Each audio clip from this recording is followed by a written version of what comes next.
and then when he moved into the halves, he was really instrumental, I thought, in providing some attack where Saints don't always have any under Wolf.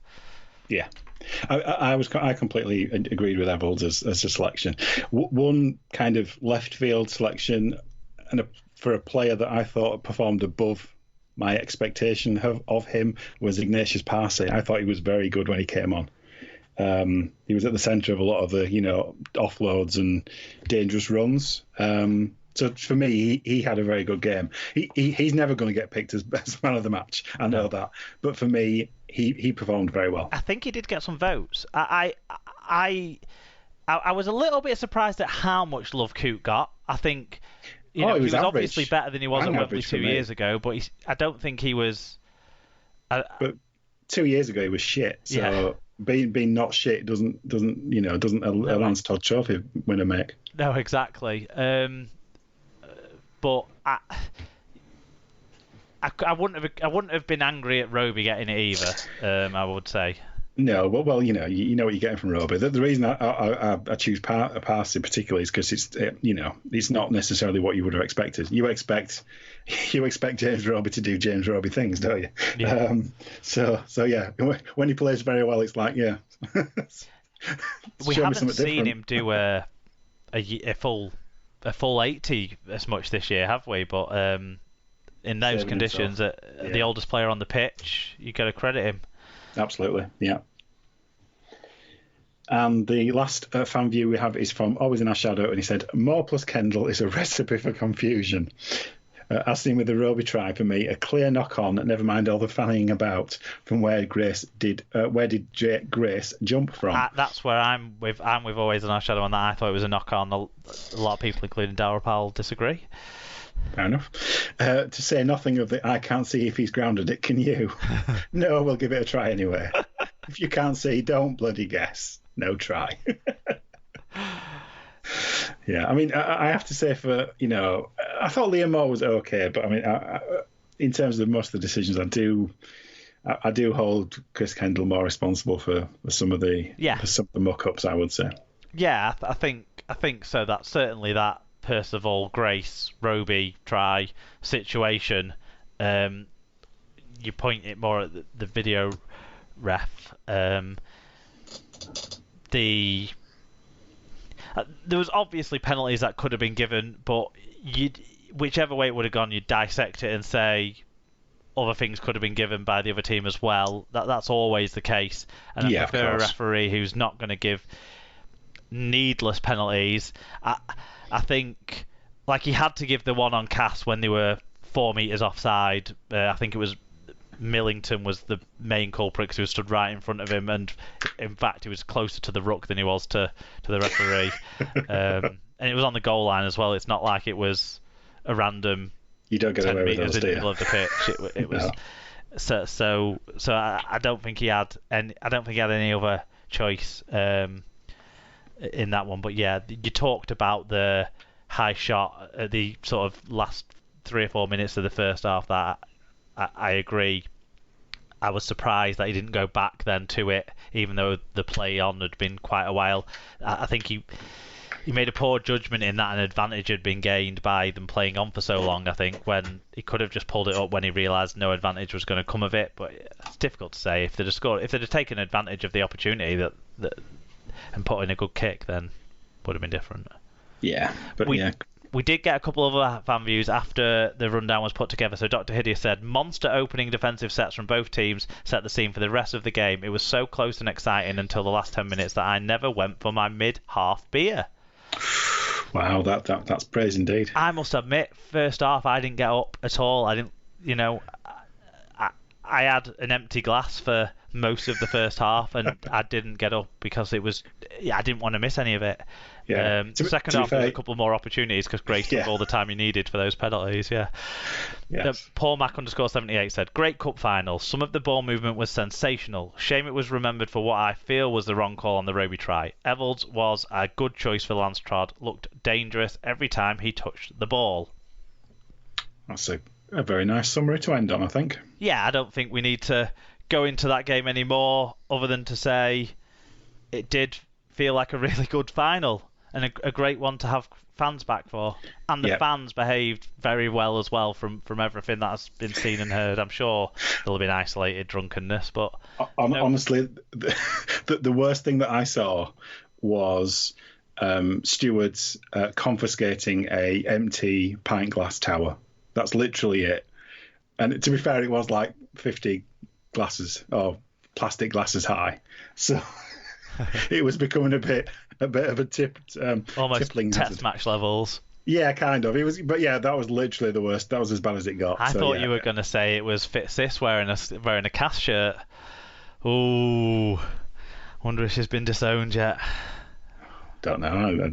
I didn't see. Did not observe. But you did observe the 1895 Cup final, which finished Featherstone 41, York 34. It was 22-10 to Featherstone at half-time. Robert Hicks, very unfairly, as a man of a strawberry blonde / ginger disposition, to have been given the 12 o'clock kickoff in those conditions, I think was awfully unfair. Will nobody think of the gingers? That's why. Now, we don't have stats, but we will go through who scored the tries, etc. So for the winning Fev side, Young Doyle on the wing got 2 tries. Chisholm got the first try, got it going. Kopchak scored a try.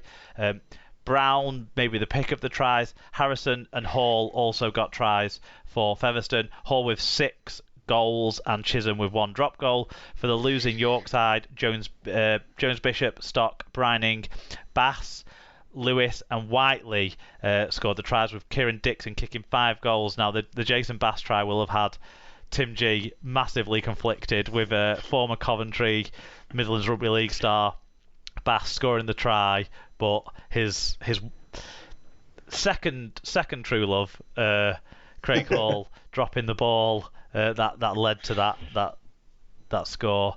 But we got some fan views in, so we did. Do you want to give the first of those? Yeah, so Mark Butler said, a great advert for the second tier. You feared for York with their slow start, but despite Featherstone's superiority, they wouldn't go away. They drew a response from Featherstone's A game, though. Each time York threatened to upset the apple cart, Featherstone responded with quick-fire tries to always be just out of reach. Fatboy Rob said, good game. Fev deserved winners. Hicks as shy as he is in Super League, giving a try I could see was spilled from the other end. York are just a team of over-the-hill players stealing a living. Shithouse club. I'm thinking there's a bit of bad blood there. Yeah. Within Our Shadow says, good to see Kieran Dixon still owns Wembley with another outstanding display. Best take a net if he gets there again. Bloody enjoyable game. Expected Fev to run riot after the break, with the York pensioners tiring in the conditions. Credit to them for finding a way of staying in the game. Chisholm, my man of the match, after Hall showed himself equal to Dixon in crap fullback techniques. We did get one in from Dr. Hideous as well. He said, very close tit for tat first half until John Davies' brilliant assist on 36 minutes got Fev the first significant lead of the game. Yeah, actually, that was fantastic play. York's try to open the scoring in the second half was well dodgy, but their second a moment later to draw level was good opportunistic rugby. But they couldn't keep it up and win. Fev's accurate passing led to 3 beautiful tries, and with 20 to go, they were comfortably ahead as York wilted in the heat. Yeah, the Craig Hall try with 20 minutes left did leave the game kind of done, even though York did get a couple more tries to make it more respectable, the scoreline. Not quite scoring the second of those early enough to make it interesting, Alan, but the first half was definitely interesting. And in fact, it got to 22-all, didn't it, within 10 minutes of half time? Yeah, I was massively impressed with this game. I mean, York have been in poor form. I mean, it doesn't take you just have to look at the league table to know how their season's going. And I did fear when Featherstone got out with a hot start, you really did fear that it might become a bit of a cricket score. But York stuck in it right to the last, and kind of epitomised by that last try, really. The kind of the intercept. It was either give away a try or kind of take the ball. And yeah, it was, for me, York performed really, really well, above expectations, against a team that just haven't looked troubled by any other team this year, frankly, of Fev. So for me for them to get within 7 points was a bit of a minor miracle actually, because they just kept going. They could have very easily kind of thrown the towel in at any point, particularly as you said when Hall scored that try, and a couple of Featherston's tries. Well, to be honest, there were a few tries I looked at in this game and I thought neither team seems as keen on defending as they are on attacking, and there was a couple of things like that kind of gaps appeared quite easily, I would say. I don't think either team defended their errors particularly well. No. Which maybe is understandable in the conditions as well. Having to effort on effort is going to be tough. Yeah. So that's why gaps appeared. But it was a cracking spectacle to watch, though, wasn't it? Yeah, I mean, most games scored in a Wembley in a match at Wembley is what I heard someone sort of say. That doesn't surprise me. I mean, I watched it. I watched it back just to confirm my kind of experience of it, really. And yeah, it came across just as well on the television as it did in person, really. Absolutely, definitely a great advert for the competition. Even if obviously the 1895 Cup's been a bit of a compromised competition this year, to say the least. The final was a belting match, and a very good warm up. And I think both sets of fans who came down both enjoyed the day. The Fev fans certainly were enjoying it. But yeah, they were both reasonably well represented, I thought, in terms of numbers of fans in. And yeah, I was very impressed. I hope obviously we can have a proper separate competition next year, and that it becomes a fixture, because it works really well. And I think this final surely would inspire other teams to see what can happen from it, because anyone who watched that game, if that was their first taste of rugby league, would have been like, this is exciting. Exactly. They might not have thought it was all perfect quality, but this is exciting. I mean, to be fair, the 2019 final had its similarities in the fact that it was backwards and forwards and quite high scoring. Yeah. The Sheffield Widnes game was also a very good match. It felt a little more one-sided a second half, I think, that one, if I remember right. But yeah, I mean, it did kind of get away from Widnes a bit, but yeah, I mean, they were both very enjoyable, and yeah, as I said, I would very much like them to stick around as part of the schedule. I think it works well, and it works well. I think it works better being before the game. I think everyone would acknowledge that as the preferable way of doing it. And because you get more of a crowd in at the point of the trophy lift, which I think is a key for the optics of things. The Fev fans, how much of the Fev fans stayed around after their victory, or how much of them departed to sort of go and do their celebrations? I would say, because I could see both the massing of the York and the Fev fans kind of down in, opposite corners, if you like. I'd say around maybe at least 25-30% of each set stayed around. Like there were still banners for the teams around, and I saw people around. The Fev fans did something that in one of the sort of outtake moments last week, in between bits when we're resetting and getting a drink and stuff. I was talking to David last week about how I'm getting a bit annoyed about people singing the "Don't Take Me Home" song. Like, there's two occasions when it should be sung: a full day of cricket, or when you're on a tour.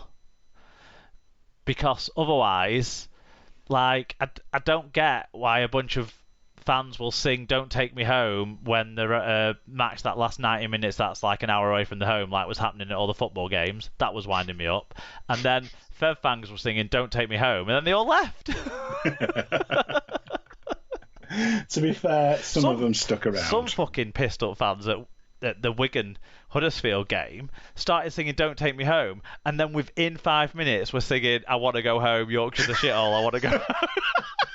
I was just like, oh. Anyway, so how getting this on record, the "Don't Take Me Home" song should be reserved for either a full day of cricket or when you're on tour?